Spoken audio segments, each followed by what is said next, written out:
우리 몸이 진정으로 원하는 것, 몸이 제대로 기능하기 위해 필요한 것, 그것은 더 빠르거나 더 깊은 호흡이 아니다. 더 많은 공기도 아니다. 우리에게 필요한 것은 더 많은 이산화탄소다.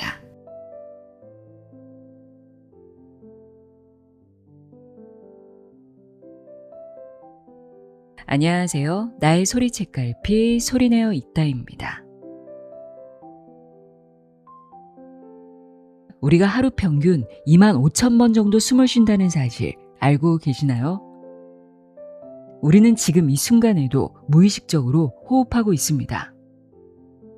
그런데 여러분은 지금 어떻게 숨을 쉬고 있나요?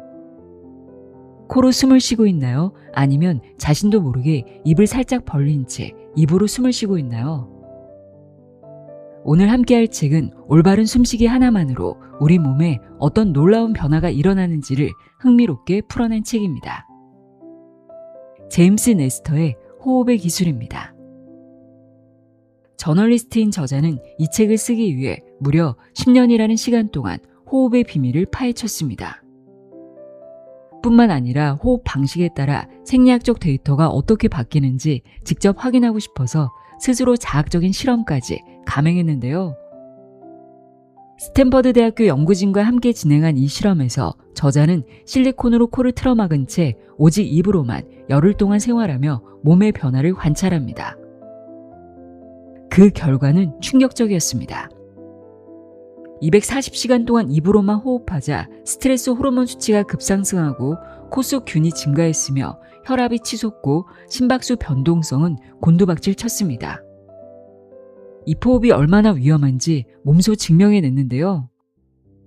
사실 저도 몇 년 전부터 밤에 잘 때 입에 수면 테이프를 붙이고 자고 있어요. 처음에는 답답하기도 하고 어색해서 자다가 저도 모르게 떼어버리곤 했는데요.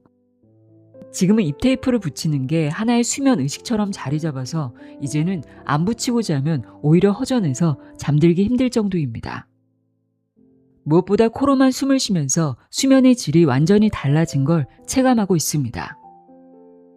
실제로 스마트워치를 차고 자는데 수면 데이터를 보면 깊은 잠을 자는 시간이 확연히 길어진 걸 매일 확인하곤 합니다. 저자는 산업화 이후 인류가 역사상 최악의 호흡을 하는 존재가 되었다고 말합니다. 코골이와 수면 무호흡증, 비염은 물론 수많은 질병이 잘못된 호흡에서 비롯된다는 것이죠. 어떻게 숨을 쉬느냐에 따라 왜 삶이 달라지는지 또 일상에서 바로 실천할 수 있는 구체적인 호흡법은 무엇인지 이 책을 통해 확인하실 수 있습니다. 한평생 호흡하는 존재로서 당연히 알고 있어야 할 호흡의 기술. 지금부터 제임스 네스터의 호흡의 기술 읽어드립니다. 귀 기울여 들어보세요. 세상의 모든 지혜를 읽어드리는 소리내어 있다. 구독과 좋아요, 공유는 큰 힘이 됩니다. 프롤로그. 이 책은 잃어버린 호흡의 기술과 과학에 대한 과학적인 모험이다. 보통 사람이 숨을 들이쉬고 내쉬는 데 걸리는 시간은 3.3초인데 이때마다 우리 몸 안에서 일어나는 변화를 탐구한다. 호흡을 할 때마다 유입되는 수많은 공기 분자가 우리의 뼈와 근육, 혈액, 뇌, 오장육부를 어떻게 형성하는지, 그리고 이 미세한 분자들이 다음 날, 다음 주, 다음 달, 다음 해, 그리고 수십 년 후 우리의 건강과 행복에 어떤 영향을 미치는지에 대한 새로운 과학 이야기를 이제 펼쳐 보일 것이다. 내가 이것을 잃어버린 기술이라고 일컫는 이유는 수많은 새로운 발견이 전혀 새로운 게 아니기 때문이다. 이제부터 탐구하게 될 기술들은 대부분 수백 년, 때로 수천 년 동안 존재해왔다. 이들 기술은 여러 문화권에서 여러 시기에 걸쳐 창조되고 문서화되고 잊히고 발견되었다가 다시 잊혔다. 까마득히 오랜 세월 동안. 하지만 숨쉬는 방법을 배우는 게 왜 필요하단 말인가? 나는 평생 숨쉬며 살아왔다. 독자가 제기할 법한 이런 의문은 내가 직접 연구에 뛰어든 이후 계속 뇌리에 떠올랐다. 우리는 위험하게도 숨쉬기를 수동적인 단순 행위라고 가정한다. 숨을 쉬면 살아있는 것이고 숨이 멈추면 죽은 것이라는 식이다. 그러나 호흡은 그런 이진법이 아니다. 이 주제에 직접 뛰어들어 몰입하면 할수록 나는 그런 기본 진리를 성각자들과 공유하기 위해 개인적으로 더욱 많은 시간을 바치게 되었다. 이 책에서 내가 나름의 깨달음을 제대로 전달했다면 지금부터 독자는 새로 호흡을 할 때마다 호흡에 대한 이해가 깊어지고 호흡을 가장 잘하는 방법에 대한 이해도 깊어질 것이다. 호흡을 1분에 20회 하든 10회 하든 입으로 하든 코로 하든 기관 절개술 계급으로 하든 호흡관으로 하든 다 마찬가지라고 알고들 있지만 전혀 그렇지 않다. 우리가 어떻게 호흡을 하는가는 정말 중요한 문제다. 평균 수명을 70세로 계산할 경우 평균의 법칙에 따르면 사람은 일생 동안 6억 7천만 번의 호흡을 한다. 독자 가운데 아직 절반의 호흡도 못 다한 이들이 있겠지만 어쩌면 6억 6,900만 번째 숨을 삼키고 있는 이도 있을 것이다. 그럴 때라도 몇백만 번의 기회 정도는 더 붙잡고 싶지 않을까? 입호흡. 에길 하볼드는 1970년대와 1980년대에 끔찍한 실험을 했다. 동물 권익보호단체나 동물을 실제로 보살펴본 경험이 있는 사람이라면 용납할 수 없는 실험이었다. 그는 샌프란시스코의 한 연구소에서 일하면서 붉은 털 원숭이를 잔뜩 모아 반은 실리콘으로 코를 막고 나머지 반은 그대로 두었다. 코가 막힌 원숭이들은 실리콘을 제거할 수 없어서 코로 숨을 쉬지 못했다. 이들은 입호흡에 적응하지 않을 수 없었다. 그 후 6개월 동안 하볼드는 동물의 이틀활, 턱의 각도, 얼굴 길이 등을 측정했다. 코마개를 한 원숭이들은 달라진 현상이 일치했다. 한결같이 아래쪽으로의 안면 성장 패턴을 보였고 이틀알이 위축되고 이빨이 들쭉날쭉해지고 평소에 입이 벌어진 상태가 되었다. 그리고 2년 동안 계속 원숭이들 코를 막고 이런 실험을 되풀이했다. 원숭이들은 훨씬 더 나빠졌다. 도중에 그는 많은 사진을 찍었다. 사진을 보면 마음이 아프다. 불쌍한 원숭이들 때문만이 아니라 우리 호모 종들에게 무슨 일이 일어날지도 명확히 보여주기 때문이다. 원숭이들은 불과 몇 달 만에 얼굴이 길어지고 아래턱이 느슨해져 입이 벌어지고 활기를 잃은 모습이었다. 입호흡은 인체 외형을 바꿔놓는데 더욱 나쁜 것은 기도까지 변형시킨다는 사실이다. 입으로 공기를 들이마시면 호흡 압력이 감소해 입 뒤쪽의 연조직이 느슨해지면서 내부로 휘어들어 전체 공간이 줄어들고 호흡은 더욱 어려워진다. 입호흡은 다시 입호흡을 부른다. 코로 들이마시면 그 반대가 된다. 목구멍 뒤쪽에 있는 모든 느슨한 조직들에 부딪히는 공기 압력에 기도의 폭이 넓어지고 숨쉬기가 쉬워진다. 얼마 후 이들 조직과 근육이 더 넓게 개방되도록 조정된다. 코호흡은 다시 코호흡을 부른다. 아일랜드에서 가장 잘 팔리는 작가이자 코호흡에 관한 세계 최고의 전문가 가운데 한 명인 패트릭 매커우는 전화 인터뷰에서 내게 이렇게 말했다. 코에 어떤 일이 일어나든 입안과 기도와 폐에 영향을 미칩니다. 이들은 독립적으로 기능하는 별개의 것이 아니라 하나의 통합된 기도인 거죠. 이 중 어느 것도 놀라울 것이 없다. 계절성 알레르기가 유행하면 수면 무호흡과 호흡곤란 증상 환자가 급증한다. 코가 막히면서 입호흡을 하기 시작하고 기도가 무너진다. 그건 간단한 물리학이죠. 맥커운이 말했다. 입을 벌리고 자는 것은 이런 문제들을 악화시킨다. 입을 벌린 채 베개에 머리를 얹으면 중력이 목과 혀의 연조직을 아래로 끌어당겨 기도가 평소보다 더 닫힌다. 잠시 후 기도는 이 위치 그대로 조정된다. 코골이와 수면 무호흡이 새로운 정상 상태가 되는 것이다. 코골이를 연구한 최초의 연구자 가운데 한 명으로 인정받은 1500년대 네덜란드 의사 레비누스 렘니우스는 입 다물고 자는 것이 더 건강에 좋다라고 썼다. 당시에도 레비누스는 수면 중 입호흡이 얼마나 해로울 수 있는지 알고 있었다. 입을 벌리고 자는 이들은 그 입호흡 때문에 입과 입천장이 마르고 밤중에 술을 들이켜 컬컬한 목을 축이고 싶은 욕구가 치밀기 때문이다. 이것은 나에게도 계속 일어나고 있는 현상이었다. 입호흡을 하면 신체 수분을 40%더 잃게 된다. 그런 현상을 매일 밤새도록 느끼며 줄곧 갈증을 느끼며 깨어났다. 이런 수분 손실로 소변을 볼 필요성이 줄어들 것 같지만 이상하게 그 반대였다. 가장 깊고 편안한 수면 단계에서 뇌 아래에 완두콩 크기만한 뇌하수체는 아드레날린과 엔돌핀, 성장 호르몬, 그리고 바소프레신을 비롯한 각종 물질의 분비를 조절하는 호르몬을 내보내는데 바소프레신은 체내에 더 많은 물을 저장하기 위해 세포와 교신한다. 동물이 갈증을 느끼지 않고 밤새 잠을 잘 수 있는 것도 이 때문이다.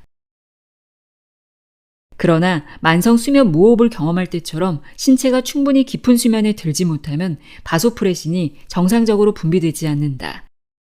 그래서 신장은 물을 방출하게 되고 이것이 소변의 필요성을 유발해서 더 많은 물을 섭취해야 한다는 신호가 뇌에 전달된다.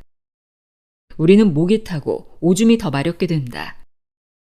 내가 과민성 방광으로 자주 소변이 마렵고 매일 밤마다 끊임없이 참을 수 없는 갈증을 느끼는 게 바로 바소프레신 결핍 탓이다. 코골이와 수면 무호흡이 건강에 끔찍한 영향을 미친다는 사실을 기술한 책이 여러 권 있다. 책을 보면 그러한 증상이 야간 요실금이나 야뇨증, 주의력 결핍 과잉 행동장애, 당뇨병, 고혈압, 암 등으로 어떻게 발전하는지 알 수 있다. 오랫동안 심리적인 문제로 여겨졌던 만성 불면증이 종종 호흡 문제 때문이라는 사실을 알아낸 메이오 클리닉의 보고서를 읽어본 적이 있다. 만성 불면증에 시달리면서 지금 나처럼 침실 창밖이나 텔레비전이나 휴대폰이나 천장을 바라보고 있는 수백만 명의 미국인들이 잠을 이루지 못하는 이유는 코호흡을 할 수 없기 때문이다. 그리고 우리들 대다수의 생각과 달리 코골이 시간이 아무리 짧아도 정상적인 게 아니며 수면 무호흡 시간이 아무리 짧아도 건강에 심각한 영향을 미칠 수 있다. 수면 의학 분야의 대가인 프랑스의 크리스티안 기유미노 박사는 수면 무호흡을 경험한 적이 없는 어린이, 단지 숨을 쌕쌕거리거나 가벼운 코골이, 곧 호흡하려는 노력의 증가만을 경험한 어린이라도 기분장애, 혈압 이상, 학습 장애 등을 겪을 수 있다는 사실을 알아냈다. 최근 일본의 한 연구에 따르면 코를 막아 입으로만 숨을 쉬게 한 쥐들이 코로 호흡한 쥐들보다 뇌세포의 수가 더 적고 미로를 탈출하는데 2배나 더 많은 시간이 걸렸다. 2013년부터 일본에서 이뤄진 또 다른 인체 실험에 따르면 입호흡을 할 경우 ADHD와 관련된 뇌 영역인 전전두엽 피질에 산소가 결핍된다는 사실이 밝혀졌다. 코호흡을 하면 그렇지 않았다. 고대 중국인들 역시 그 점을 알고 있었다. 도교의 한 구절에 이런 말이 나온다.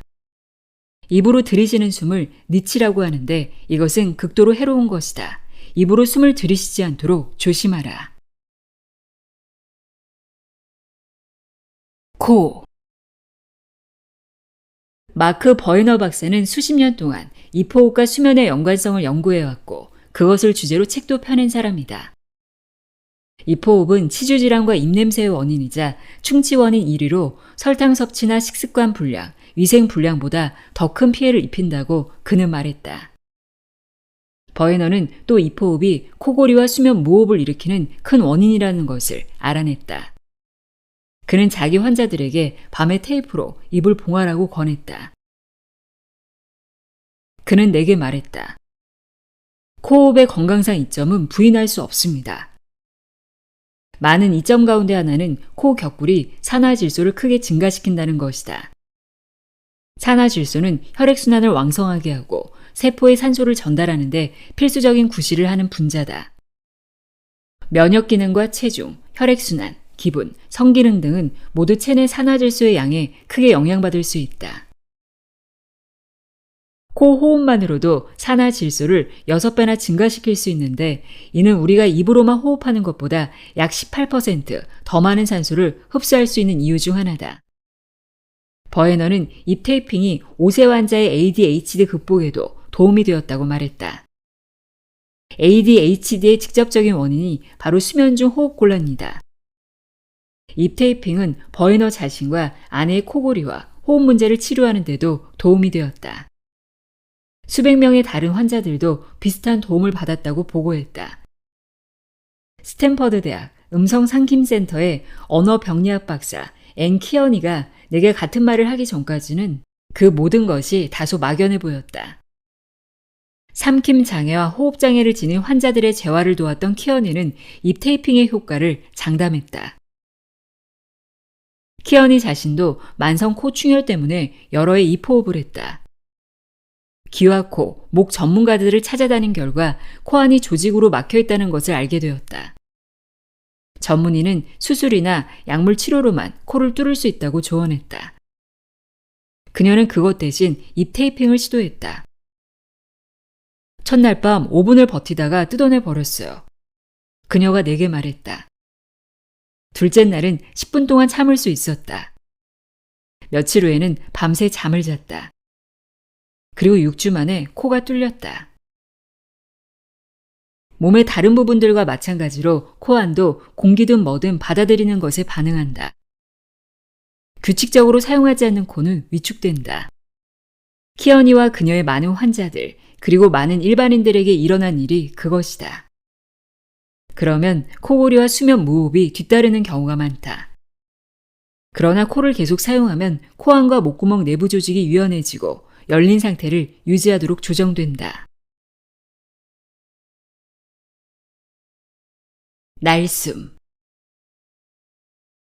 하루 24시간 코로 숨을 쉬더라도 그 공기를 담을 수 있는 폐활량을 갖지 않는 한 큰 도움이 되지 않는다.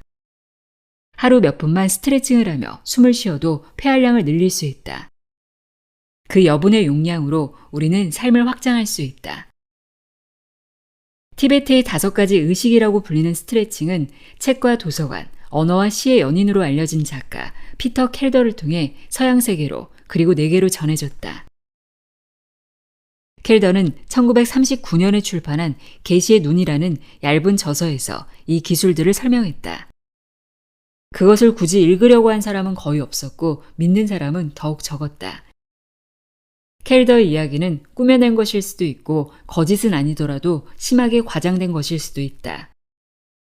그러나 그가 설명한 폐 확장 스트레칭은 기원전 500년까지 거슬러 올라가는 실제 스트레칭의 뿌리를 두고 있다. 티베트인들은 신체 건강과 정신 건강, 그리고 심혈관 기능을 증진시키는 것은 물론이고 수명까지 연장하기 위해 수천 년 동안 이러한 방법을 썼다. 좀 더 최근의 과학계는 고대 티베트인들이 직관적으로 이해한 것을 실험하고 측정하기 시작했다. 1980년대 심장질환에 초점을 맞춘 70년 추정 연구 프로그램인 프레이밍햄 연구의 연구진은 폐의 크기가 정말로 장수와 관련이 있는가를 알아내고자 했다. 그들은 연구 대상자 5,200명의 자료를 20년간 수집하고 수치를 분석했다. 수명의 최대 지표는 많은 사람들이 생각한 것처럼 유전이나 식이요법 또는 날마다 운동하는 양이 아니라는 것을 그들은 알아냈다. 그건 폐활량이었다. 폐가 작아지고 효율이 떨어질수록 연구 대상자는 더 빨리 병에 걸려 죽었다. 악화의 원인은 중요하지 않았다. 더 작아진다는 것은 더 짧아진다는 것을 뜻했다. 폐가 더 크다는 것은 곧 수명이 더 길다는 뜻이었다. 연구자들에 따르면 우리의 심호흡 능력은 말 그대로 수명의 척도였다. 2000년에 버펄로 대학 연구진은 30년 동안 연구 대상자 1000명 이상의 폐활량을 비교하면서 비슷한 연구를 수행했다. 결과는 같았다. 그러나 획기적인 이 연구들 모두가 다루지 않은 것이 있는데 폐가 악화된 사람을 치료하고 폐를 강화시키는 방법이다. 병든 조직을 제거하기 위한 수술과 감염을 막기 위한 약물은 있었지만 평생 폐를 크고 건강하게 유지하는 방법에 대한 조언은 없었다. 1980년대까지 서양 의학의 일반적인 관점은 다른 모든 내부기관과 마찬가지로 폐도 변하지 않는 기관이라는 것이었다. 우리가 태어날 때의 폐가 어떠했든 그것을 바꿀 길이 없다고 보았다. 나이가 들면 당연히 쇠약해지고 이때 우리가 할 수 있는 일은 탄식하며 참는 것뿐이라고 믿었다. 노화의 진행은 다음과 같다고 여겨졌다. 곧 30세 안팎부터 해마다 기억력과 이동 능력, 근력은 조금씩 잃게 된다. 또한 제대로 숨을 쉬는 능력을 잃어간다. 가슴의 뼈는 얇아지고 모양이 변해 갈비뼈가 안쪽으로 붕괴하기 시작한다. 폐를 둘러싸고 있는 근섬유가 약해져서 공기가 폐로 잘 들락거리지 못하게 된다. 이 모든 것이 폐활량을 감소시킨다. 폐 자체는 30세에서 50세까지 약 12% 용량이 감소한다. 나이 들수록 더 빠르게 감소하고 여성이 남성보다 훨씬 더 나빠진다. 80세까지 생존하면 20대 때보다 공기를 30%덜 들이쉬게 된다. 그러니 더 빨리, 더 세게 숨을 쉴 수밖에 없다. 이러한 호흡 습관은 고혈압과 면역장애, 불안장애 같은 만성질환으로 이어진다. 그러나 티베트인들이 오래전부터 알고 있던 것, 그리고 이제 서양의학이 알아가고 있는 사실은 노화가 반드시 쇠퇴로 가는 일반 통행로는 아니라는 것이다. 내부 장기는 유연성이 있어서 거의 언제든 우리가 변화시킬 수 있다. 프리다이버들은 누구보다도 이 사실을 잘 알고 있다. 나는 몇 년 전 그들에게 그런 사실을 배웠는데 그때 폐활량을 30에서 40%나 늘린 몇몇 사람들을 만날 수 있었다. 다수의 프리다이빙 세계 기록 보유자인 허버트 니츠는 폐활량이 평균 남성의 2배가 넘는 14리터에 달하는 것으로 알려졌다. 니츠와 다른 프리다이버들 모두가 처음부터 그런 것은 아니었다. 그들은 의지력으로 폐를 더 크게 만들었다. 그들은 폐를 극적으로 변화시킬 수 있는 호흡법을 익혔다. 다행히 우리는 굳이 수십 미터 아래로 잠수할 필요가 없다. 폐를 키우고 신축성을 유지하는 연습만 규칙적으로 하면 폐활량을 증가시키거나 유지할 수 있다. 적당히 걷거나 자전거를 타는 것만으로도 폐 크기를 최대 15%까지 늘릴 수 있는 것으로 입증되었다. 느리게. 의사들 중 많은 사람들이 발견한 바 다수의 만성적인 건강 문제를 예방하고 운동 능력을 향상시키며 수명을 늘리는 최선의 길은 호흡 방법에 주목하는 것인데 특히 우리 몸속 산소와 이산화탄소 농도의 균형을 맞춰야 한다. 그러기 위해서는 느리게 숨쉬는 방법을 배울 필요가 있다. 더 적은 양의 공기를 들이쉬어 혈륜에 이산화탄소가 많아지는데도 어떻게 인체 조직과 기관의 산소는 증가할 수 있는 것일까? 줄임으로써 어떻게 더 많은 것을 얻을 수 있는 것일까? 이러한 역설을 이해하려면 코와 입 이상의 신체 부위를 고려할 필요가 있다. 그 신체 구조들은 결국 긴 호흡의 여정을 위한 입구일 뿐이다. 우리가 매일 취하는 25,000번의 들숨과 날숨의 목적은 우리의 내부 더 깊숙한 곳에 있다. 그리고 이 숨을 더 멀리 따라갈수록 그 여정은 더욱 놀랍고 오묘해진다. 몸이라는 것은 너나 없이 본질적으로 관의 집합체다. 목구멍이나 코 격골처럼 넓은 관도 있고 모세혈관처럼 매우 가는 관도 있다. 폐 조직을 이루는 관은 매우 작고 많다. 모든 관을 한 줄로 늘어놓으면 그 길이가 2,400km가 넘는다. 숨을 쉴 때마다 우선 공기가 목구멍을 따라 내려가는데 기관 갈림이라 불리는 교차로를 지나 오른쪽과 왼쪽 폐로 갈라진다. 숨이 계속 나아가면 새 기관지로 들어가 5억 개에 달하는 구근 모양의 허파과리에 이른다. 우리가 내쉬는 모든 이산화탄소에는 무게가 있으며 날숨이 들숨보다 더 무겁다. 체중이 줄어드는 것은 땀을 뻘뻘 흘리는 것, 곧 지방 따위의 연소를 통해서가 아니다. 우리는 날숨을 통해 체중이 줄어든다. 우리 몸에서 소모된 지방의 85%는 폐를 통해 배출된다. 그것의 대부분은 약간의 수증기가 섞인 이산화탄소이다. 나머지는 땀이나 소변으로 배출된다. 대부분의 의사와 영양사, 기타 의료 전문가들은 이를 제대로 이해하지 못했다. 폐야말로 몸무게를 조절하는 기관이다. 우리 몸이 진정으로 원하는 것, 몸이 제대로 기능하기 위해 필요한 것, 그것은 더 빠르거나 더 깊은 호흡이 아니다. 우리에게 필요한 것은 더 많은 이산화탄소다. 정상 속도로 호흡할 때 우리 폐는 사용 가능한 공기 중 산소의 약 4분의 1만 흡수한다는 사실이 밝혀졌다. 산소의 대부분은 다시 배출된다. 호흡을 더 길게 하면 우리의 폐는 더 적은 호흡으로 더 많은 산소를 흡수한다. 1990년에 실내 자전거 실험을 한 트레이너 존 두이아들은 이렇게 말했다. 훈련과 인내로 분당 47회 호흡 대신 14회 호흡만으로 같은 운동량을 소화할 수 있다면 그렇게 하지 않을 이유가 없다. 호흡수가 안정된 상태로 날마다 더 빨리 달리는 자신을 확인하면 피트니스라는 단어의 진정한 의미를 느끼기 시작할 것이다. 그 후 나는 호흡이 노젓기와 같다는 것을 깨달았다. 아주 빠르고 짧게 노를 저어도 가고자 하는 곳으로 가기는 하겠지만 그것은 더 적은 횟수로 더 길게 노를 젓는 것의 효율과 속도를 따라잡을 수 없다. 더 느린 코호흡을 한 지 이틀째 되는 날 나는 2포흡 때보다 200m 이상 더 멀리 달렸다.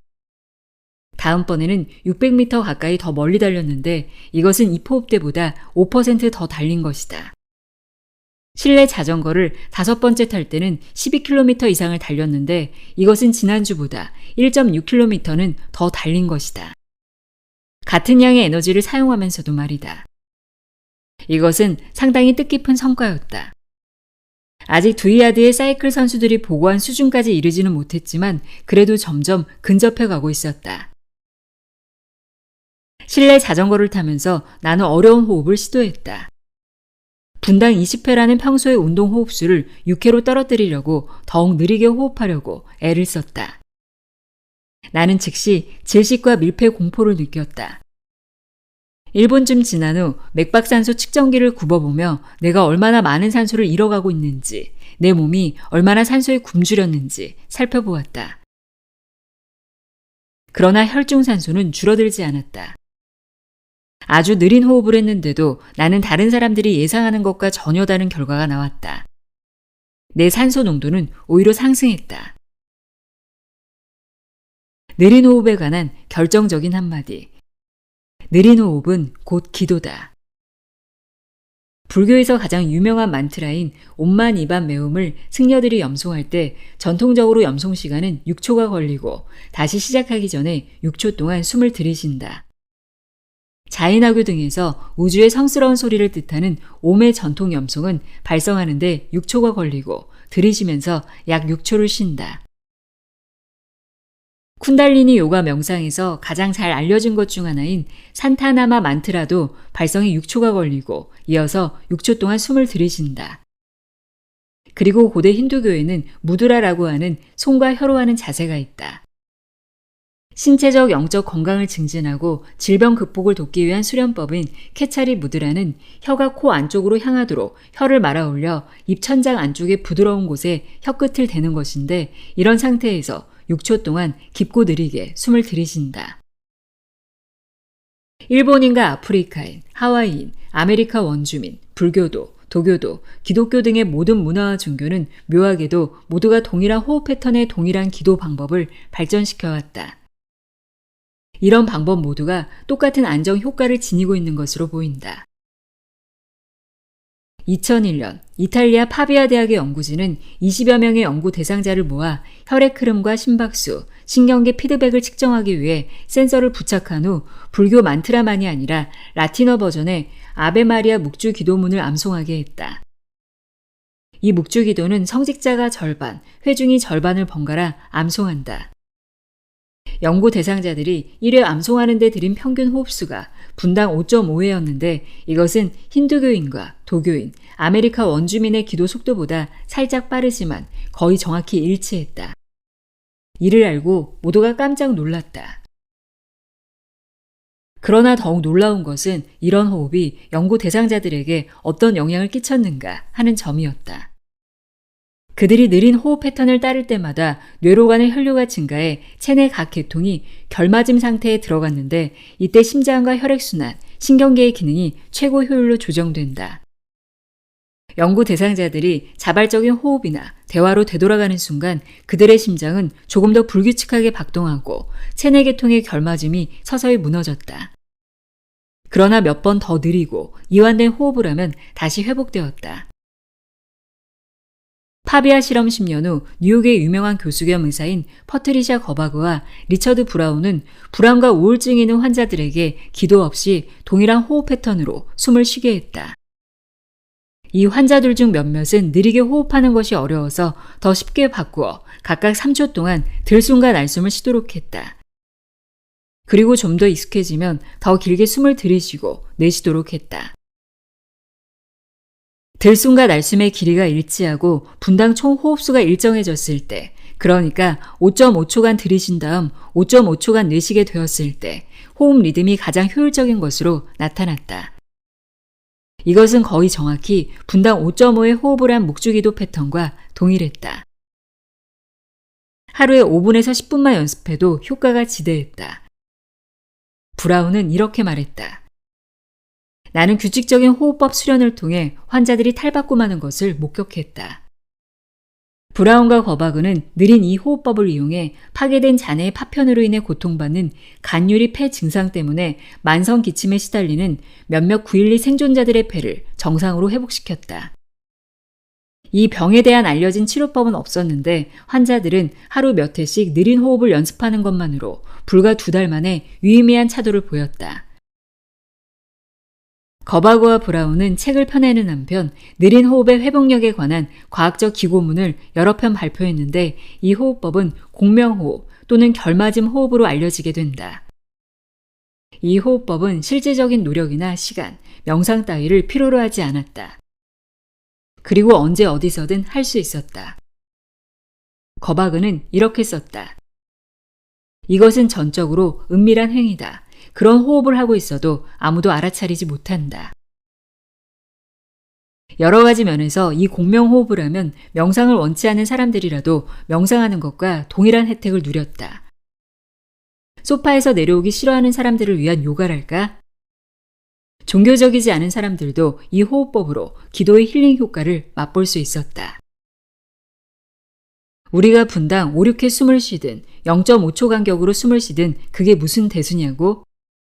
분당 호흡수가 5.5회 정도 되면 정말 현격한 차이를 보인다. 파비아 실험 연구진은 이렇게 썼다. 우리는 묵주기도가 부분적으로 진화했을 수도 있다고 믿는다. 묵주기도가 내재적인 심혈관계 리듬과 동기화됨으로써 행복감을 느꼈고 이에 따라 아마도 종교적 메시지에 대한 감흥도 높아졌기 때문일 것이다. 다시 말해서 아베마리아 묵주기도를 비롯해 지난 수천 년 동안 발전해온 수십 가지의 기도와 명상 등은 근거 없는 게 전혀 아니었다. 기도는 힐링이다. 특히 분당 5.5의 호흡으로 낭송할 때. 호흡은 자율 기능이지만 우리가 의식적으로 조절할 수 있다. 심장이나 소화 기능의 속도를 언제 올리고 언제 늦출지, 또한 한 기관에서 다른 기관으로 혈류를 언제 바꿀지, 그 시점을 우리가 결정할 수는 없지만 언제 어떻게 호흡할지는 선택할 수 있다. 일부러 느리게 호흡하면 미주 신경망을 따라 소통이 시작되고 부교감 상태로 이완될 것이다. 일부러 정말 빠르고 격하게 호흡을 하면 미주 신경 반응을 반대로 뒤집어 우리를 스트레스 상태로 몰아갈 수 있다. 이런 호흡으로 자율신경계에 의식적으로 접근해 자율신경을 조절하고 특히 심한 스트레스를 고의로 유발할 수가 있다. 그럼으로써 나머지 낮과 밤 시간에는 스트레스를 잠재우고 편히 쉬면서 회복을 하고 부양과 번식을 할 수 있다. 완벽한 호흡은 이런 것이다. 약 5.5초 동안 숨을 들이쉬고 5.5초 동안 내쉰다. 1분 동안 5.5의 호흡을 하며 모두 약 5.5리터의 공기를 호흡한다. 완벽한 이 호흡을 몇 분만 해도 좋고 몇 시간 동안 해도 좋다. 인체 효율을 최고로 높이는 호흡은 아무리 오래 해도 지나칠 일이 없다. 코로 느리고 더 적게 숨쉬기와 최대한 내쉬기는 우리도 모르는 사이에 여느 사업 못지않게 큰 사업이 될 것이다. 그러나 가장 단순한 접근법이 어느 것 못지않게 훌륭하다는 것을 잊지 말자. 호흡법은 배터리와 와이파이도 헤드기어도 스마트폰도 필요로 하지 않는다. 비용이 들지 않고 별도의 시간과 노력도 거의 필요 없다. 언제 어디서든 원하기만 하면 할 수 있다. 이 호흡법은 먼 우리 조상들이 25억 년 전 슬러지 속에서 기어나온 이후 줄곧 실천해왔고 우리 호모종이 수십만 년 동안 코와 입술과 폐만으로 완성해온 기술이다. 나는 늘 이 호흡법을 스트레칭 하듯 한다. 오래 앉아있거나 스트레스를 받은 후 정상으로 돌아오기 위해서 말이다.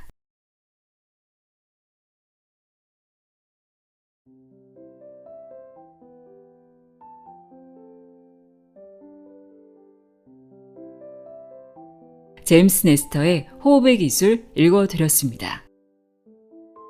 우리가 잊고 살아가는 숨쉬기의 잠재력을 일깨워주는 책이었습니다. 하루 5분이라도 내 호흡에 집중하며 호흡을 바라보고 느껴보는 시간 가져보세요. 오늘도 함께 해주셔서 고맙습니다.